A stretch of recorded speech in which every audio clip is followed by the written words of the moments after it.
90% panelových domov je zateplených. Ale pozor, Ako? nie 90% je správne zateplených. Dnes sa vám robí v rohoch v podstate machy v izbách. Máte na tom 2 cm polystyren, ktorý ani vás neizoluje, presne ale tak. aspoň tam drží tú vlhkosť. No.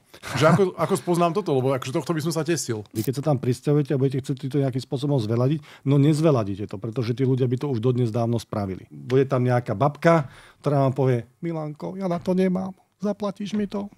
No neurobíte to. Čo vždycky je lepšie kúpiť v lepšom chode ako v horšom. No tak väčšinou tak býva. No. Keď sa k tomu tí majitelia postavia systémov a uvedomia si, áno, OK, tak doma 50 rokov, poďme vyriešiť tieto problémy, aby sme ďalších 50 rokov mali možno kľud, tak ja s tým panelovým domom naozaj nemám problém. Ja by som sa toho nebal. Ceny bytov vystúpali tak vysoko, že už niektorým ľuďom v niektorých prípadoch nevychádzajú výnosové percentá. Pri výnosovom percente, ktoré je pod 4,5%, hľadajte niečo ďalšie. Na konci dňa sa počítajú peniaze a tie vám musia vychádzať. Keď vám to nevychádza, tak ste urobili investičný lapsus. A tom si treba položiť otázku, či nebolo lepšie investovať do zážitku.